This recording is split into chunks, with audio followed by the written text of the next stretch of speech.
Good evening, good people. Welcome to the No Kings 2.0 Mass Call. I'm so grateful that you're here. Get comfortable. This is a perfect opportunity to tell a friend on socials, a text thread, an email thread that you are here and that you want them to come and join you.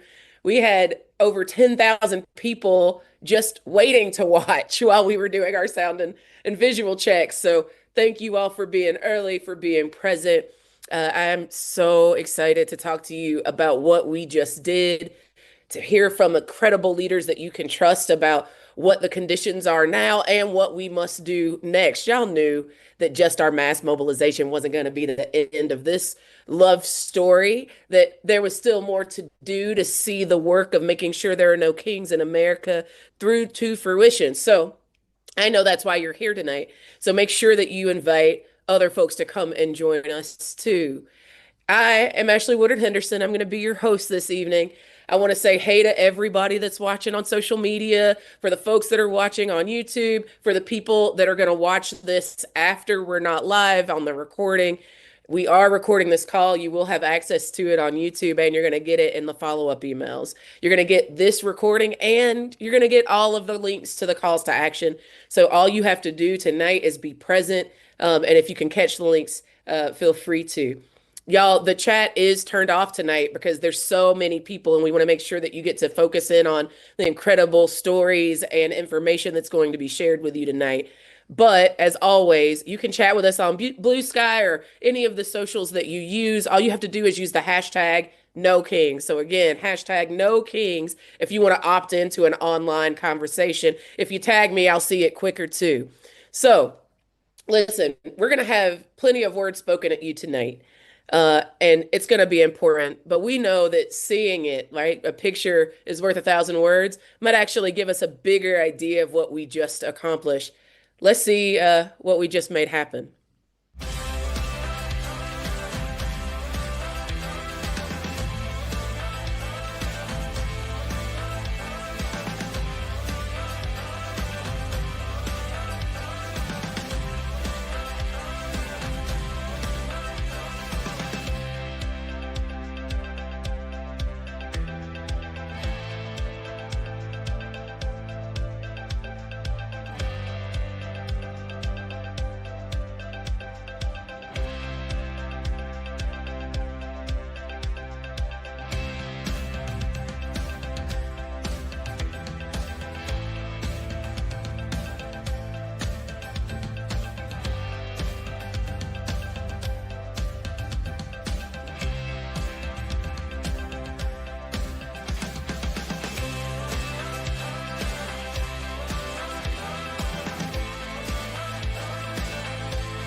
Y'all, we did that. You did that. 7 million people, our neighbors, our friends, our community did that. Over nearly 30, 70 some odd partner organizations from all over the country, from massive base building organizations to teeny tiny community defense groups. Y'all, we did that. And if you haven't seen it, I want you to go to nokings.org/partners. Again, I want you to take a second, pull out your phones. If you're on your laptop, go to nokings.org/partners. And I want you to scroll through that list. And when you scroll through that list, I want you to see the partners, the people, the hosts, the safety leads, the marshals, the media mavens, the staff, the volunteers, the elders, the youth, the first timers, the old heads, every single one of us that made this historic moment happen. And I want you to just take a moment to think about them and say thank you. Because together, against all odds, against all difference, we did that. We made it happen.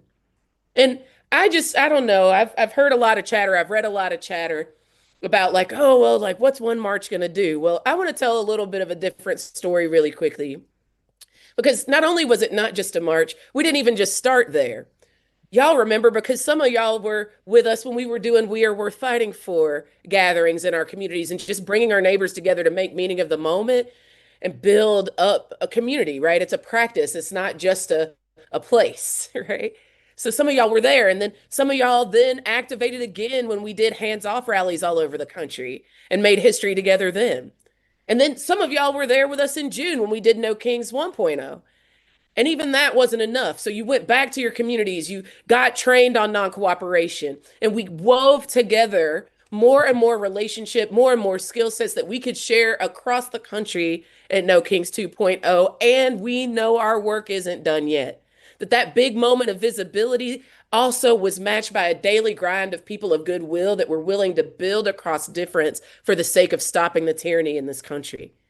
And let's not forget, Republicans just spent millions upon millions of dollars trying to smear this moment, this movement. They lied about you. They told people that y'all were hateful. They took you and your communities and said so many unbelievable, unfathomable lies about what you believe. And you took that spin and turned it into something viral and profound. You showed folks who haven't been with us, those who really are harming this country, and you showed those who have been with us that we're building the resistance it takes to win. It's no small thing what you just did, and it's not over yet. It's not going to end here. If you're someone who's been thinking about that 3.5% of people that we have to sustain in movement, this was a huge, a gigantic step in the right direction by the tune of millions of people. And you know how I know we're going to get there? It's because this actually wasn't just about one big day. Y'all know that because we've been saying that. And the stories that you all have shared with us and the report backs that you've sent to our back end teams, you've told us stories about how you've grown, how you've built new alliances, that you connected this day of demonstration to community defense efforts and local advocacy actions, how you've brought in hundreds and thousands of people in your communities who were previously not in the streets. You're strong.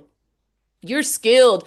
And together, we're ready for what's next, y'all. You have everything you need in your bones to be prepared to make history in this moment. You might be hearing folks say, what's one day of protest do? Or what about that sustained action over time that you're always talking about, Ashley? Or where's all the energy going to go? Was it just a one and done? Y'all, what I've seen is that this is a movement that's committed to answering precisely those questions, but they can only be answered with your leadership. We're going to weave together the big days of action and the humble, unglorious, unglamorous, deeply necessary movement building, the civil resistance, the acts of non cooperation that need to happen on every single day between now and the next No Kings. I know you're with me. All right, y'all, let's get to it. I promise we're going to tell you what's next. I promise I'm going to give you some concrete calls to action. But we also have to acknowledge how we got here and what we've done.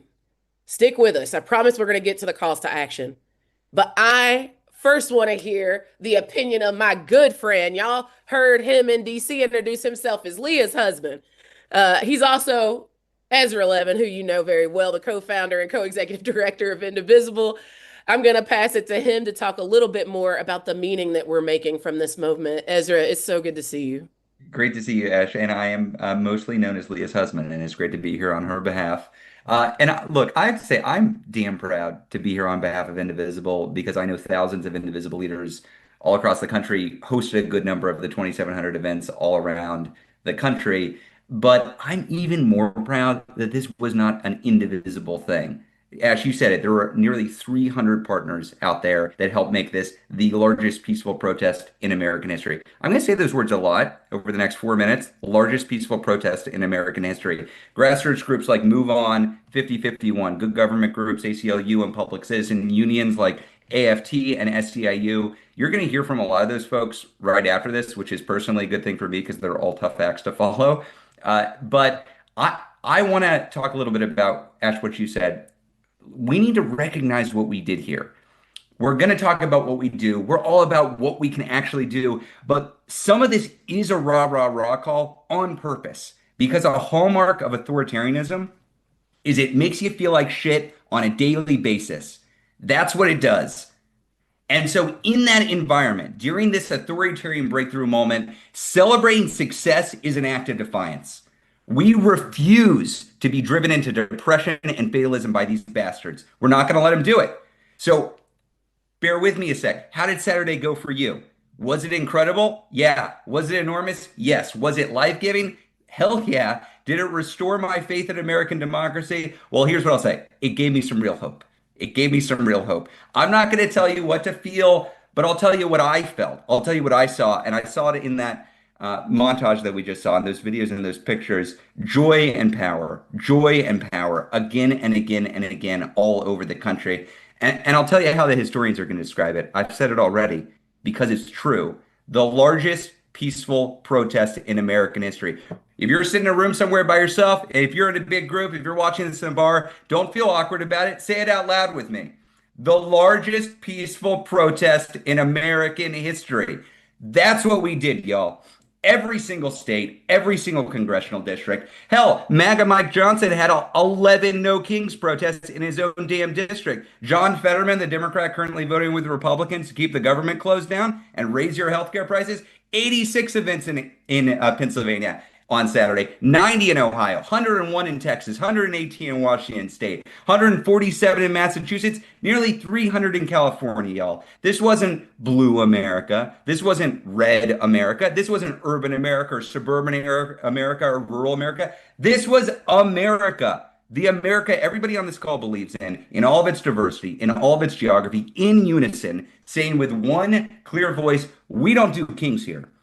And this day did not come out of nowhere, y'all. Ash, you mentioned it earlier.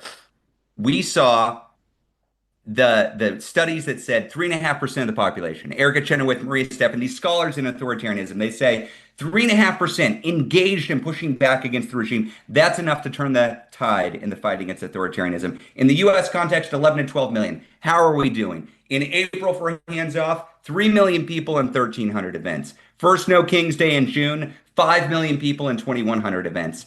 On Saturday, 7 million people in 2,700 events. 3 million, 5 million, 7 million. Connect the dots, y'all. Extrapolate out. This regime is on its way down, sinking to its lowest levels of popularity ever, and we're bigger than ever before on our way to the 3.5%. That's what we're doing. And it begs the question, what's next? What do we do next? How do we keep on building?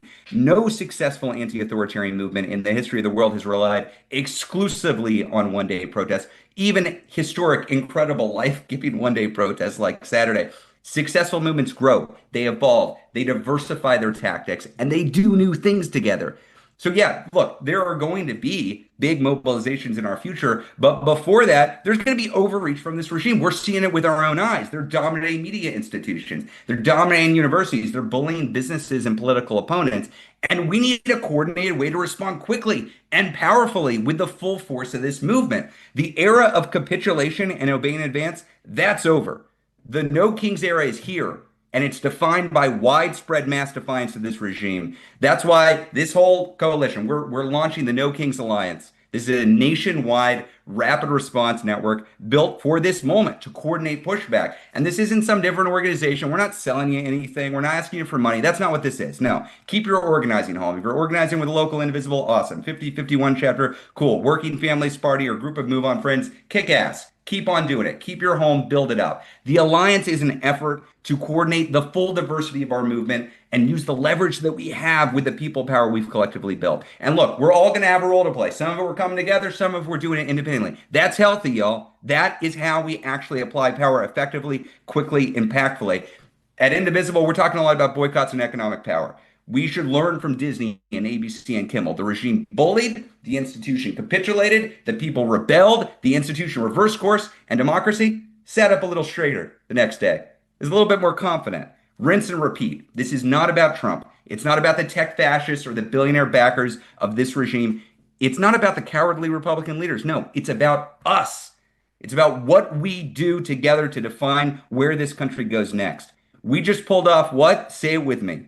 The largest peaceful protest in American history, and those fascists are quaking in their jackboots at what we'll do next. They can smear us, they can threaten us, they can lie, they can cheat, they can steal. We will not back down because we pulled off the largest peaceful protest in American history. This is the No Kings era, y'all. We're better than fear. We're braver than billionaires. We're bigger than ever. and we're going to win.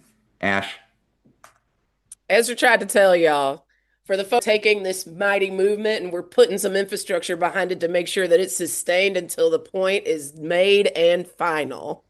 And it happens because everyday people like y'all are coming forward and saying, like, we want to keep doing this together. I know Indivisible's in the house. Y'all been blowing me up on Blue Sky. I see you, Indivisible, Jefferson County, West Virginia. I see you, Indivisible, Las Vegas. Y'all the real deal. And all of the rest of you who keep coming. You keep showing up. No Kings is what we are because you are. So thank you, and thank you to Ezra and Leah and the incredible team of Indivisible, all the members and staff. Y'all are amazing. Y'all, next, I am thrilled to bring up Hunter Dunn, National Press Coordinator for the 5051 movement, who's going to talk a little bit about the depth and breadth of where folks showed up this weekend. Hunter, I'll toss it to you. Thanks. Hi, I'm Hunter Dunn with 5051, and I was one of the organizers at the downtown Los Angeles event this past Saturday. That event was amazing. We had about 100,000 people in downtown LA alone, and much more at 30 events around the county, all coming together in solidarity against Trump's administration, against the actions that they've been taking, especially in greater Los Angeles area, because we were the city that was occupied before the first No Kings. I was there on the ground when David Huerta got arrested on June 6th. I was there on the ground on June 14th, where over 200,000 people gathered together with 5 million people around the country to stand up for Los Angeles. And it was amazing to get the opportunity to do the same thing for cities like Chicago and Portland and DC and Memphis, cities that are facing the same occupation, the same fascism that we faced back in June. But I also want to emphasize how large this coalition is, right? It wasn't just in LA. There were over 20,000 people in Oklahoma, over 200 in a small city called Tahlequah, which had one of my favorite signs and demonstrations, a penguin saying ice belongs in Antarctica. There was even more in Idaho with 21 events. The coalition has never been bigger. We had people left, right, and center, whether they were libertarians, conservatives, centrists, liberals, leftists, all working together, not just at the same protest, but united in with having one goal, which was standing up for our country, standing up for the marginalized communities that are under attack by Trump. And what's important is what we can do next, right? Because this was an amazing opportunity, not just to get people out on the streets together, but to get people connected with community groups on the ground, immigrants' rights coalitions, groups like ACLU that are providing legal support, Churla, unions, groups like 5051 and Indivisible and other groups focusing more on protests and mutual aid and other efforts that we can do to stand up against the Trump administration. Those efforts are happening every day around the country. And it's amazing that we had the opportunity to get people connected to those community groups, whether it's the group that I'm a part of, or it's a group that you're a part of, or it's a new group that formed on the day. That's the most important thing, because this isn't just a sprint. It's not even just a marathon. It's a relay race between nationwide mass mobilizations on one hand, and on the other hand, the work that is done every single day in your community. Y'all show some love for the 5051 fam and for Hunter. Thank you for being with us tonight. And thank you for all of the incredible work that y'all have done to get people mobilized across this country for these meaningful moments. We're so grateful for your leadership, Hunter. Thanks for being here. Thank you for hosting. This is fantastic. Absolutely. All right. Y'all show some love to the 5051 fam. And if you are with the team, make sure you make your presence known online and hit us with the hashtag No Kings. Y'all, I promised you that we would give you some words on what's next. And we are lifting up the work that incredible folks did across the country this weekend. And you can't blame me for that. Even the choir needs preaching to sometimes, you know what I mean? But yes, now it is time. It is finally time to answer the question that I have heard 10 million times since Saturday. The question that I have read all over social media all day, every day since we had the largest peaceful protest in American history is what's coming next. So we're going to try to answer some of that because we've always known that since day one, that as important as these symbolic actions have been, as important as these mass saturation events have been, where people can see us being courageous and join us, we know it's not the totality of our work. We never did. But part of that means talking about something that we've been in for a minute now, which is the government shutdown, and learning from one of the best in the work what we can do about it. So, to share about that, I'm going to bring up again someone whose face you know, whose voice you know, our dear friend Lisa Gilbert from Public Citizen. Lisa, I'll toss it to you next. Thanks, Ashley, and hello, everyone. I'm so grateful to be with you all tonight in the wake of the inspiring, impactful, important No Kings rallies. As Ezra said, a lot of times the largest peaceful protest in American history. And I'm here to discuss the state of play of the government shutdown and how we can channel the momentum from this weekend into winning that fight. So I want to start by reminding us all how we got here. As you all probably know, budget battles are one of the few points of leverage that a minority party has, as a 60 vote threshold is required to pass a budget bill in the Senate. So, right now, that means 7 Democrats are needed to move any proposal. The backdrop for this fight is the most broken budget moment that we've ever been in. The executive branch is literally cannibalizing the power of the purse. They've been illegally impounding and rescinding funds, which means clawing them back, which means stealing them, which Congress mandated they spend. And there is total clarity from OMB director and Project 2025 architect Russell Vogt that they will keep doing this. In addition, as you all know, for months, President Trump and Republicans in Congress have already been shutting the government down little by little, firing workers randomly, withholding funding for cancer research, and taking away health care from millions of Americans. And we've also seen a massive, terrifying increase in authoritarian behavior generally.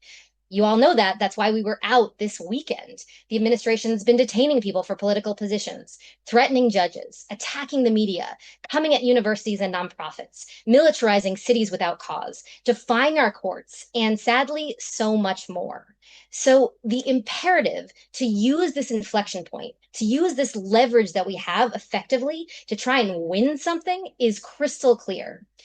So, thus far, this budget battle leverage moment is being utilized by Democrats effectively to push for negotiations and an eventual deal that returns healthcare to regular Americans and fights these illegal clawbacks. At the very least, restoring the expiring Affordable Care Act tax credits so millions more don't lose their care. So, where are we now? We are at day 21 of the shutdown. It's important to say here that a shutdown is not a good thing. It has real ramifications for regular people. So staying tough within it is hard. It's challenging, and we shouldn't forget that part of the dynamic. And because of that, Democrats need to hear from us that they should continue the fight, particularly as Republicans continue to try and blame them for the shutdown, and as Russ Vogt and Trump have begun to punitively fire federal workers, going beyond standard furloughs during the shutdown. There are successful lawsuits slowing those firings down, slowing those tactics down, but it's a harsh threat and intimidation tactic, of course, just par of the course for President Trump. So, in response to this threat and these actions, we should all seek to make clear that ending the shutdown doesn't mean averting layoffs. The Trump administration is going to continue to slash federal jobs as they've been doing, despite the questionable legality for the last 9 months. They've fired and doged, I'm going to use that as a verb, people for 9 months before this. So, we have had numerous votes in the Senate on the House passed continuing resolution, which is a bill that would open the government without improving our health care. And in these votes so far, we have lost only a few Democrats. So, thus far, we are doing really well and they are holding the line. But things are going to get harder as the shutdown continues. So, our outside pressure is essential to keep the Dem caucus together and to provide accountability if they start to waver, if they don't stay tough. Again, they only need 7, and this is over. So we all need to do anything we can and everything we can to ensure we win something from this moment, both on our healthcare and on guardrails against future illegal cuts. So, as Ash said, there are things we can do to impact all of this. And we have 2 calls to action. There's a simple thing you can do right now, and there is an easy action for you to sign up to take. First, in the next 24 hours, call your senator's office and leave a message telling them that they should restore healthcare to millions of people and thanking the Democrats for standing strong on the shutdown so far. To do this, text shutdown to 30403, which is a Working Families Power texting line. After you send the text, WFP will ask you to share your state, and then you will automatically connect with your senator's offices.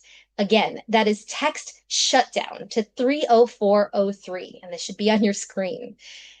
Second call to action. You can sign up to take an easy action organized by Economic Security Project this week to speak out about the Republican healthcare heist.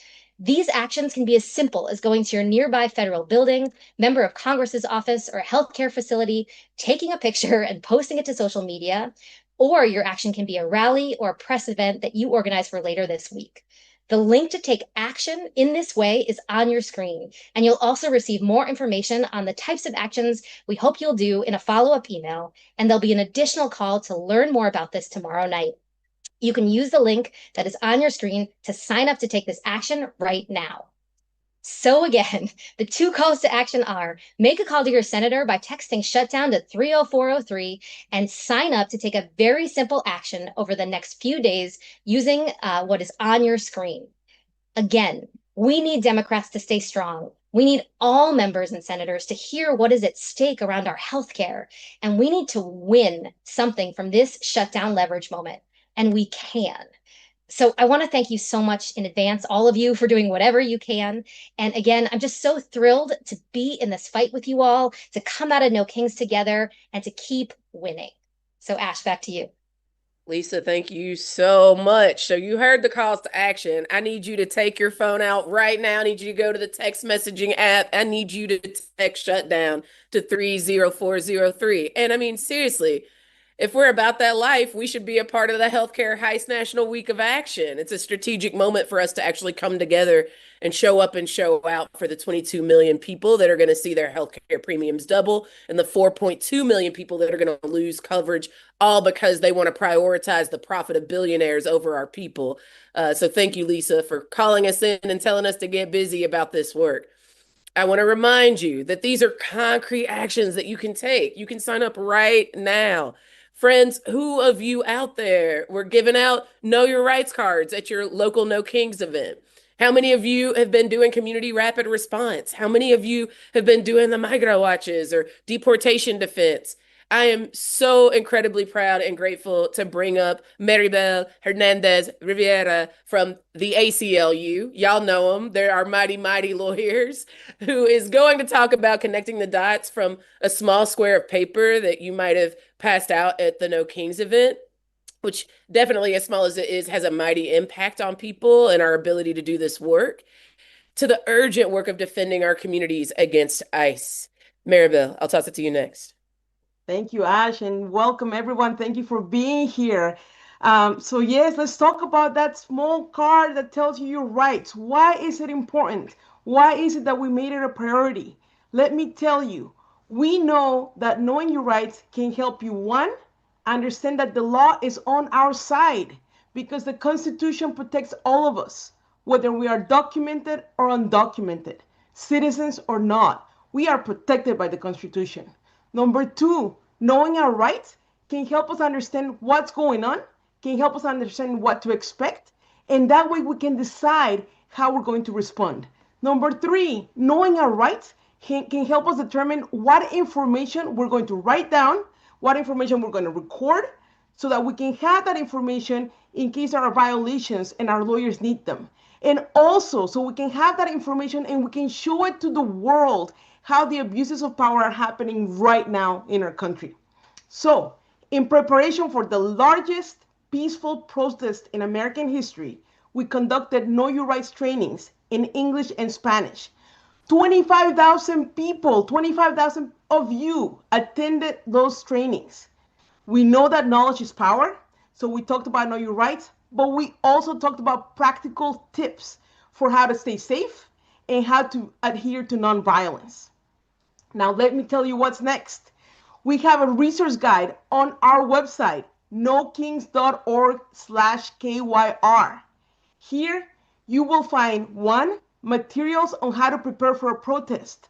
So you will see materials for preparing ahead of time, materials for protecting yourself digitally before and after a protest, materials for how to de escalate and remain safe, and materials for how non citizen protesters can reduce risk when protesting. So that's one.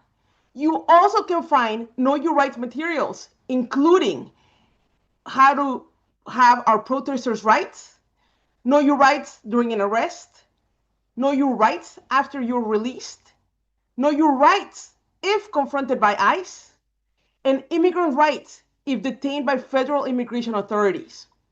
In addition to that, we have information on how to organize a community response.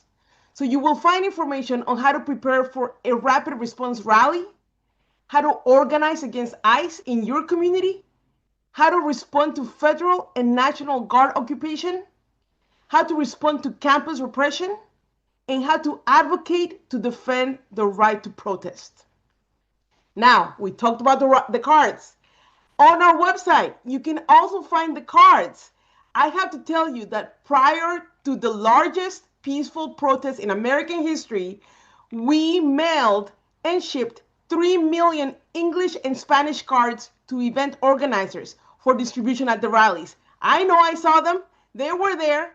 And what I want you to know is that we also have them on our website and we have them translated in 10 different languages.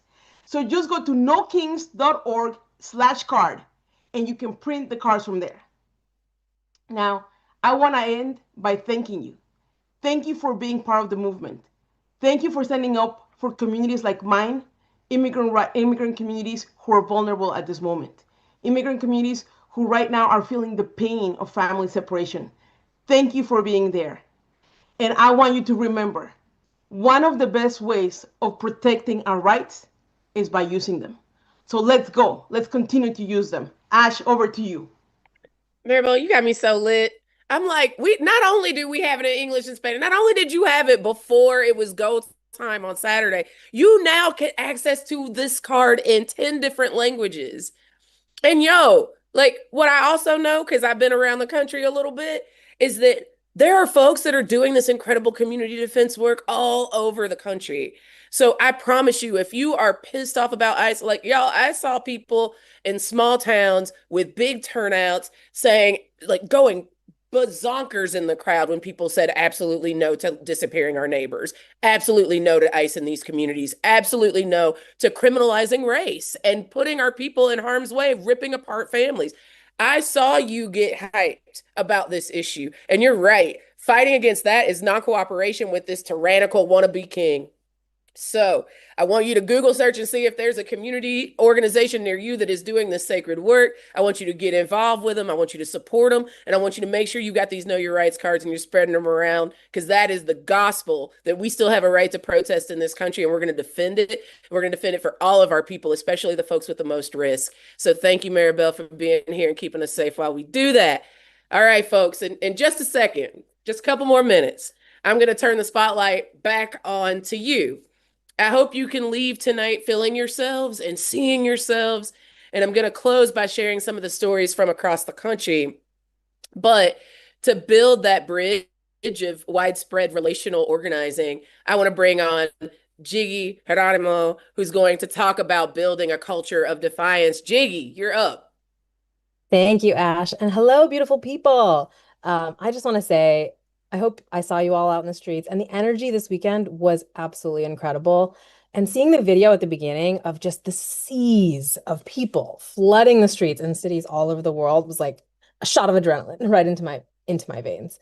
It's so easy to watch the news and just feel so alone, but knowing that there's at least, because there's lots of people who agree with us who didn't show up, at least 7 million people who want a better America is just incredibly cathartic and relieving.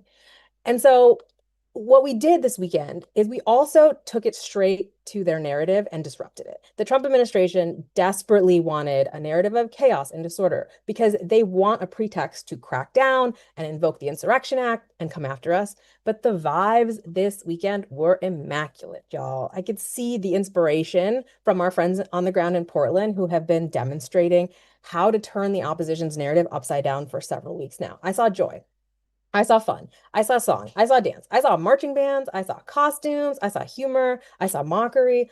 All of that was beautiful. And it's just really hard to paint Americans exercising their right to free speech through song and dance and inflatable costumes as violent domestic terrorists. So bravo to all of us.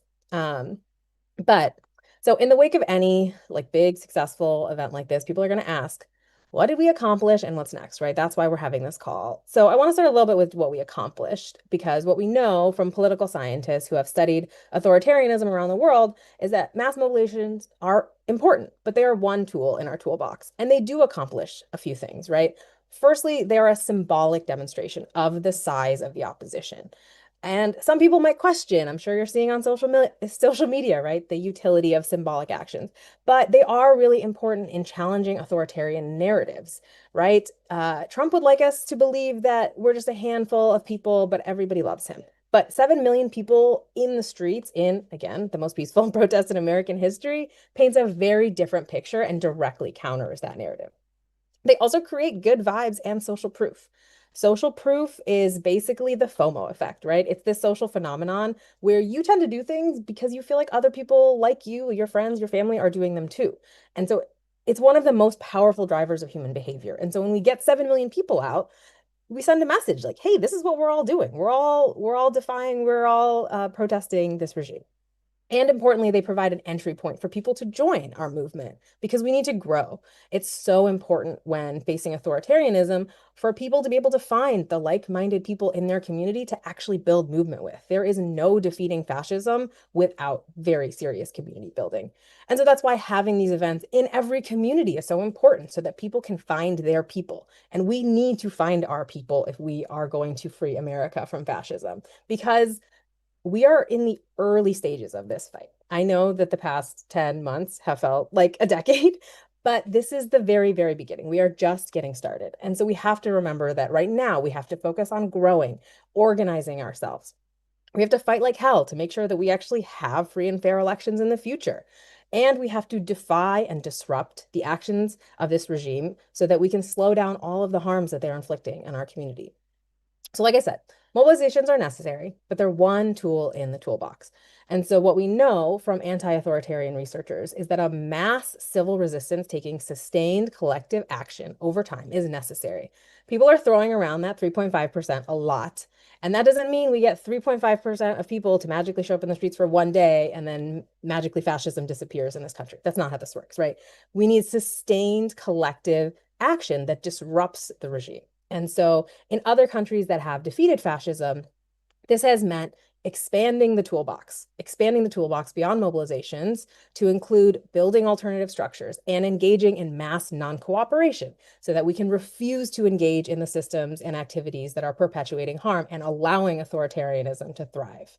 And we have examples that we can look at right here in America, right? We saw a prime example during the civil rights movement. The famous Montgomery bus boycott required people to refuse to partake in the system, refuse to take the bus. They had to build mutual aid through coordinated alternative carpool systems to support those who were boycotting and to cause that economic pain. In Guatemala, just 2 years ago, authoritarian forces tried to hold on to power despite the will of the people in an election, and indigenous leaders in that country led thousands of Guatemalans to leave work in order to have enough economic leverage to enforce the outcome of the election. And there are countless other examples of other countries that are strategically interfering with the pillars that uphold authoritarianism through all different types of non-cooperation tactics. As we mentioned, boycotts, collective bargaining, walkouts, refusing to collaborate with the regime.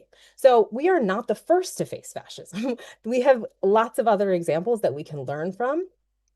But I do have to be real with you that this type of work is new in our toolbox, and the American public needs to learn all of these new tactics. And we're going to need to be able to leverage these types of tactics at scale, en masse, if we are going to free America from rising fascism. So, how do we get there? How do we get to mass defiance? There's a lot to say and a lot to do on that. But I want to take us and focus on one thing right now that literally every single one of us can do every single day from the comfort of our own homes. And that is to help to shape the narrative to build a culture of defiance. AKA, we basically need to make resistance cool so that people, one, want to join our movement, and two, people get socialized to these new and different tactics to fight authoritarianism. So what does that look like? What do we do to shape the narrative? We are all online. We are all scrolling. We are all posting, right? We are all in what we post and what we share every day, shaping the narrative. And so we can change the things that we share, the stories we tell, so that we can bring people into our movement. So, firstly, people need to understand that we are indeed living under authoritarianism. If we want them to take new types of actions, they need to realize that we are not living in the normal times. And so that means sharing the types of stories that make that reality clear. Some of the horrifying ICE abductions, the military deployments, the free speech violations, there is no deficit of examples of the fascism that is on full display here. And the more that we share that, the more that we share that reality with people and people can understand the stakes. Secondly, people need to feel the impacts personally. And so that means sharing the real ways that everyday people are hurting. Lisa already talked about the impacts from the shutdown, the skyrocketing costs, the healthcare premiums that are going to skyrocket on November 1st, farms, hospitals shutting down. As time goes on, more and more people are going to see and feel the painful reality of fascism, and we need to be ready to catch them and channel that anger into action. Third, we have to be ready to place blame on any and all who capitulate and support the regime and use our collective power to hold them accountable. And Ezra already mentioned the example of Jimmy Kimmel. When ABC canceled Jimmy Kimmel, 1.7 million Americans canceled their Disney Plus subscriptions within a couple of days. And within a week, Disney lost nearly $5 billion and reversed course because money talks. They met our demands and they reinstated Kimmel's show. So this is a perfect example of how people power can hold those who capitulate accountable. And then finally, I already said social proof is one of the most important drivers of human behavior. So if we want people to join our movement, they need to see other people taking action. They need to feel like everybody's doing this. Their social feed needs to be flooded with content showcasing the resistance so that they look out on their feed and they say, wait, there's this mass movement against fascism happening. I better join that too. Everybody I know is doing it. And so this is where you come in, right? Every single day, you can share your story. You can share your perspectives on what is happening. You can help to amplify the stories of the resistance. So share your photos and videos from No Kings. Right after this call, go do that. You can give your takes on what's happening in the world. Share videos of your neighbors as they chase ICE out of their neighborhoods. Share clips of inflatable frogs showing us the joy of resistance. Share the articles of state and local actors that are stepping up. They're enacting ICE-free zones. They're protecting the communities and providing for their communities when the government fails. There's no deficit of people fighting back against fascism in this country. People are just not seeing it. And they're much more likely to trust it if they see it and hear it from someone they know. So obviously, while we are just getting started and we have a very long way to get to mass defiance, we have 7 million people who just raised their hand and moved their bodies into the streets to fight back. And so to keep the momentum going, as we already mentioned, No Kings is going to be sending out weekly rapid response calls to action. And whatever the moment requires, we're going to adapt. So these might be in-person actions. They might be economic pressure campaigns. They might be digital narrative actions. So stay tuned and we'll have something for you every week. And I will just leave you with this. Authoritarianism does not stand alone. It survives on silence, complicity, and cash flow. And we have the numbers and the power. And so together, if we keep this momentum, we can make it impossible for anyone in power, in profit, or in denial to capitulate. And that is the task ahead of us. And back to you, Ash. Jiggy just dropped the mic on us real smooth, like there's something you can do. There's plenty you can do, and you can do it every week. And No Kings is gonna come together, and we're gonna make sure that you've got it. Y'all show some love for Jiggy. Folks have been saying they miss you on the Freedom from Fascism briefings and on Blue Sky, Jiggy. You're getting a lot of love. Thank you for making it digestible what can be done in this moment. So many of us feel so overwhelmed by all the different attacks on our people that are coming from this administration and their ilk. And so if you feel overwhelmed, I hope this call, this gift that Jiggy just gave us made it a little bit more digestible what you can do from right where you are by being a trustworthy source of information about what's happening around the country, by posting what you're doing, right? By coming together and saying that we've had enough, doing non-cooperation in our neighborhoods. This is our moment, y'all. I'm so excited to be following the leadership of people like Jiggy. Thank you for being here. So I hope you're feeling fired up. But before we cover the next steps again, before I run it down, I want to offer a little storytelling. Can we have a little like story time with Ash for a second?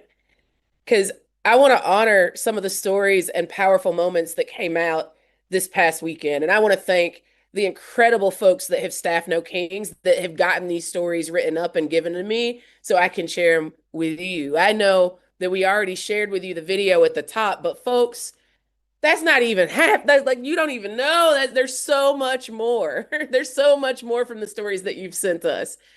So what I'm about to share are still just a teeny tiny number of the people who rep this movement and the stories you all brought to life on October 18th.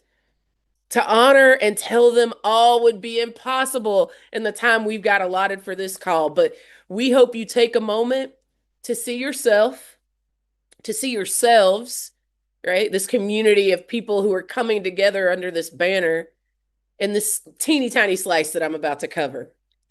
Let's start at the center of the country. In Kansas City, Missouri, 20,000 people, almost 4% of the city population, a group spanning veterans and educators, elders who have been marching since the March on Washington, people in unicorn costumes, and so much more, came together in defiance of authoritarianism. Their rally featured Samantha Jo Datto and Korea Kelly from Promo and the Trans Women of Color Collective, Ashton Botts from Abortion Action Missouri, and so many other speakers and fighters from the front lines. And then just up the road in Platte City, where only 20 people turned out on June 15th, 550 community members came out this weekend. Then we're going to go across the country. In San Francisco, we were honored to have the legendary scholar and activist Angela Davis grace the stage. And just as honored to have Laura Kiswani, my homegirl, my sister, my colleague of the Arab Resource and Organizing Center. Cleve Jones was there from the Movement for LGBTQIA Rights. We thank these speakers and all the others for the connections that they made between the fight for justice in California to Gaza, from ACT UP to Skirmetti, across movements and back again. And since I'm talking about California, why not celebrate it? Yeah, we had celebrities in the house, whether you're a Pedro Pascal girly or a Kerry Washington stan like me, or maybe a millennial who loves Lance Bass because that's a throwback fan. We had all these folks and so many more folks that are our artists, our artivists, our culture bearers, voices for our community showing up and showing out. You love to see it. And then in Chicago, in the Windy City, where over 250,000 people, 250,000 of you, took over Grant Park and led a march 2 miles long. We had surprise visits from our stalwart electeds like the incredible Mayor Brandon Johnson. But we also heard from on the ground organizing leaders like Juliet de Jesus Alejandre from Palenque SNA, LSNA, whose powerful poem spoke to the strength of deportation defense and rapid response networks that have wrapped their arms around the city of Chicago as these kidnappers, these ICE agents have descended on our communities here. This next one is personal to me. In Chattanooga, Tennessee, my hometown, the town I was born in, over 2,000 people came out to declare that Appalachians don't lick boots and that ICE belongs in sweet tea, not in Tennessee. Folks, we know that southern states like my home state of Tennessee have been learning how to organize and resist against fascism long before November of 2024. There were at least 38 events in my great state, estimating 53,000 people from ruby red small towns to blue cities threatened by redistricting. Shout out to Indivisible, Tennessee. And shout out to the folks in Memphis who are right now fighting with everything they've got against the occupation, the deployment of the National Guard to where they are. So for the Free the 901 folks, we also see you and we love you. And shout out to my other friends from across the deep South. Y'all know I love my people. There are so many stories that we could tell. But one thing we'll highlight just for a little levity took place in Fairhope, Alabama. This one's funny. One of only a very small handful of arrests happened in Fairhope, where a woman in a costume, I'll leave to your imagination, was arrested for lewd conduct because her costume accompanied a sign that said, quote, no dictator, end quote. I'll leave that to your imagination. Now let's travel from the deep south to the far north. Let's go to Alaska, where a majority indigenous village with a population of about 3,000, 28 people showed up, even though they were in the middle of some snow. And we want to send some big love to our comrades in another part of the state, the folks in Western Alaska who have been experiencing and surviving the destruction from a typhoon. Precisely the type of weather event that's becoming more and more common as corporations and the wealthy refuse to make changes to protect our climate. We give a special shout out, some real special love to our indigenous members of the No Kings movement who fought the first round of authoritarianism and everyone to follow that as soon as it arrived to these shores, as well as all residents of rural and more isolated communities who are experiencing the brunt of harm from this government shutdown. We see you, we are you, we love you. And then let's go to Washington, D.C. We heard history lessons, we heard righteous humor and powerful testimony from people who we love, organizers and activists who put it all on the line for us, like Afeni Evans, journalist Mehdi Hassan, and leaders of the Free DC movement and Harriet's Wildest Dreams. Nene, we see you. Thank you to our friends in the Capitol who are holding down this resistance movement right on Trump's freaking doorstep, right? Because what we know is that if they can criminalize protests there, they're going to criminalize it everywhere. We see you. We see you fighting the occupation. We see you fighting for home rule, and we got your back. Now let's time travel across the country again. We're going to go to a place where our movement turned out on Saturday and overcame all sorts of barriers in order to do so.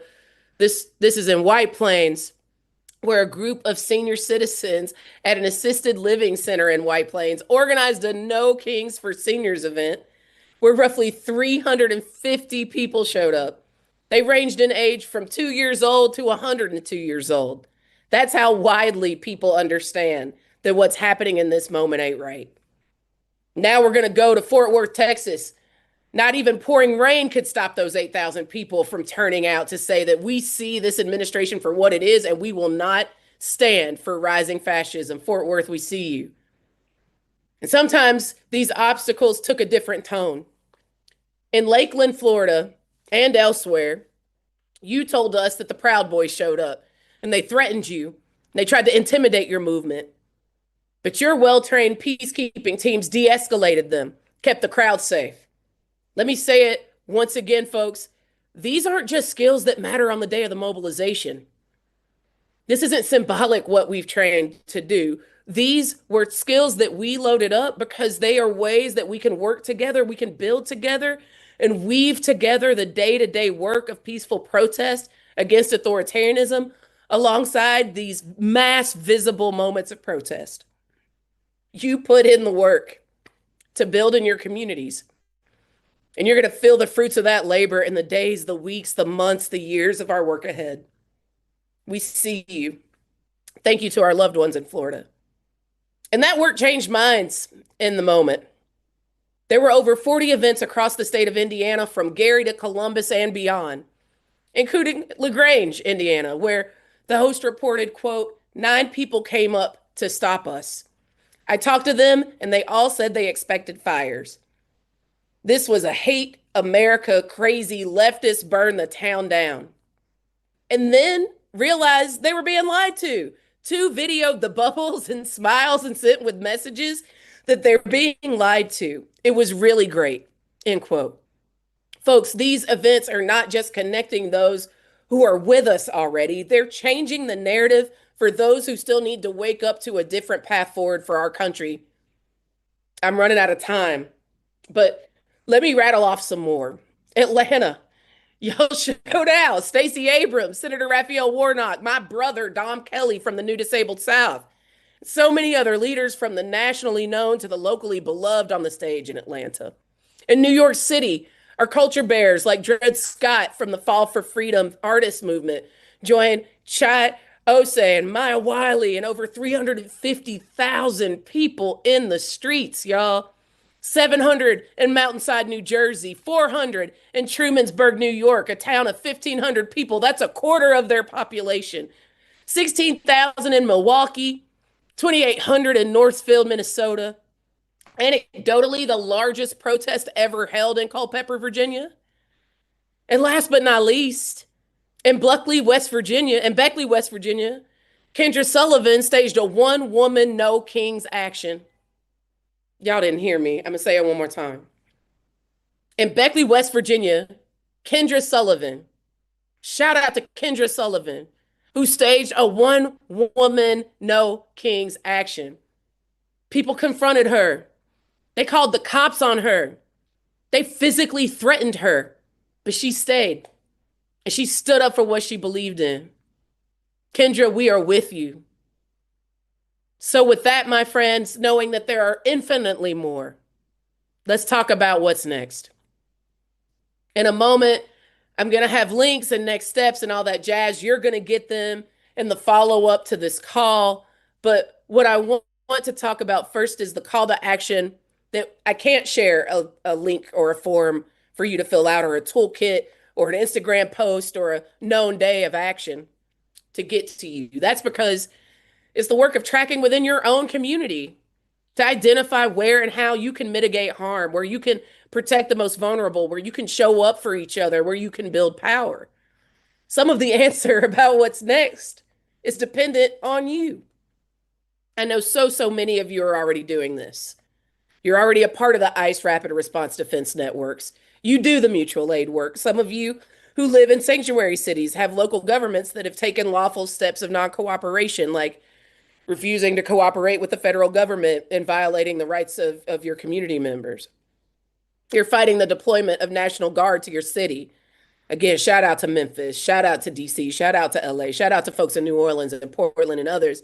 Shout out to those of you that are pushing your governors not to send them from your state to another city. That's important work too. You're helping communities feel safe in their workplaces and schools and faith communities. That's what we've got to keep doing to weave together the work of protest and non-cooperation and mutual aid and building alternatives in between these big moments of mobilization. You're building big tent coalitions locally with folks of goodwill who believe in our demand, no kings. It can look a lot of different ways. And you all know what's best for where you are, working within the context of the communities you call home. At the end of the day, this is a movement made and led by each and every one of us in our own communities. When you ask what's next, I want you to remember you hold so much power to answer that question. And that with each other and with the folks that you were in the streets with on October 18th, we can land that plane. A big part of that is you start telling your No King story. You heard Jiggy say it. Gather your photos, write up a short story. Tell them what it was like to be there and the work that you did. It doesn't have to be perfect. It just had to happen. Share it on social movement, on your social media. Send the text messages, send the emails. Write a letter to your grandmother. Be loud, be visible. Extend the energy of this moment so that folks beyond our 7 million, the folks that couldn't come because they had to work or were sick, that someone in your community, probably a lot of people in your community are showing up and they're saying that it doesn't have to be this way. Which side are you on? Are you on the side of America that is not for all of us? Or are you trying to build a beloved community where all of us can live in safe and healthy and sustainable communities? We can demand a better future and we can get ready to bring it to our people by being active in this next phase of work. So first, I want you to tell the story. I want you to tell the story. I want you to share this video. I want you to share the calls to action. I want you to tell the story about how impactful No Kings was for you. Next up, let me reiterate some of what Maribel said. This is a key moment to continue spreading Know Your Rights. and deportation defense information, training, action. Go to nokings.org/KYR for Know Your Rights. nokings.org/KYR. We're building out resources and support structures for you so you can get connected to local ICE defense where you live, and you can build out community networks of care and protection. Together, we will say that when they come for us, they come for all of us. And we will protect our neighbors and each other. And next, you heard Ezra say that we were launching, excuse me, that we were launching the No Kings Alliance. And as an alliance, we are making a commitment to each and every single one of you that we're going to keep these actions coming. I promise you, we're going to make sure that they are vetted and that you can do meaningful interactions that stop the consolidation of this authoritarian threat. We don't know when the next Kimmel moment is going to happen or the next redistricting fight. What we know is that we can be ready to catch that lightning in a bottle when the next national rapid response moment happens. We can trust that when it comes, it's going to come fast and furious. And now we have 7 million people. We are 7 million stronger to fight back when it does. And although I don't have all the specifics for you yet, I want to ask you now to go to nokings.org/next. And I want you to bookmark that page. Do it right now. Go to nokings.org/next, NEXT. Bookmark that page. Because as you heard, every Wednesday, the No Kings Alliance is going to be updating it with the current, most strategic, nationwide, active, mass non-cooperation and resistance actions you can get. And if you're not already integrated, if you haven't already joined a political home, a long-term organizing and base building powerhouse, this is going to be a place where you can land. This is going to be a home base for you while we work to weave and integrate locally after No Kings Day. Now, speaking of political homes, I want to shout out a couple final upcoming days of action that our movement partners are leading that I encourage every single one of us to jump on. I'm saying these out loud, but the links will be in the follow-up email and posted in the YouTube description after this call is over. First, I don't want you to forget what Lisa already covered with the healthcare heist actions. And I know we moved really quickly, but you can see which side? This side. You can see this QR code right here. Yeah. I want you to actually like take your camera out, get that QR code real quick. It's really important. This fall, as I mentioned earlier, and as you heard Lisa say, 22 million people are going to see their healthcare premiums double. And I don't know about you, but I don't know how many of us are going to be able to sustain that, right? And 4.2 million people are going to lose their coverage altogether, all to fund billionaire tax cuts. And you have an option, an opportunity right now to join the Economic Security People's National Week of Action for our moment to unite, expose who's responsible, and demand better. Y'all, I hear Jonah from Public Citizen in my head being like, all we have to do is show up at our senators or representatives' offices. That's all we have to do. We have to show up and we've got to demand that they restore health care for millions of Americans and do it soon. That's it. That's all this call to action is requiring.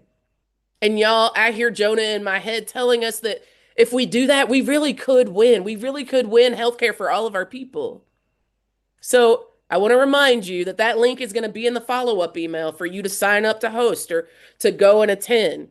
They also have a movement call tomorrow, October 22nd. So be on the lookout for the email so you can get on that call. Also on October 22nd is our movement call for the Disappeared in America Weekend of Action. You might see some familiar faces there if you're planning on attending that call tomorrow.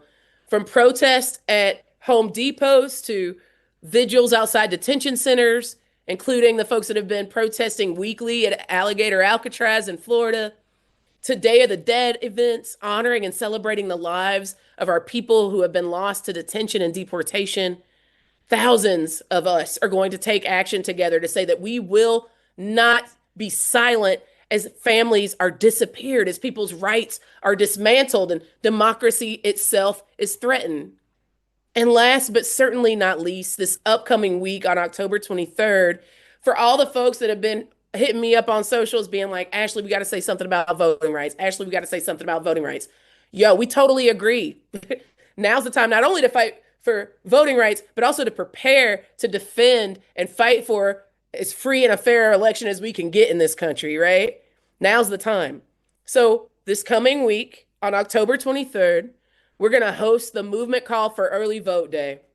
It's a new civic holiday that's focused on helping every voter know how, where, and when. Every voter will know how, where, and when they can vote early. So make sure you save the date, October 23rd.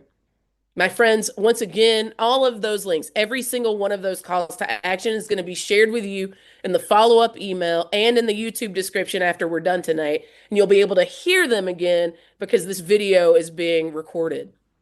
I want to thank each and every one of you for being with us on Saturday. I want to thank each and every one of you for being here with us tonight. And I want to thank those of you who have already made a commitment. And maybe it's temporary or maybe it's a lifelong commitment to the hard work ahead. This movement is ready for what's next. I believe it in my bones. What I know is that you're going to leave this call, this place where we've created a sense of belonging and collectivity, and you're going to go and you're going to do these calls to action, and you're going to hear a lot of noise about maybe it's impossible to stop this authoritarian train from moving.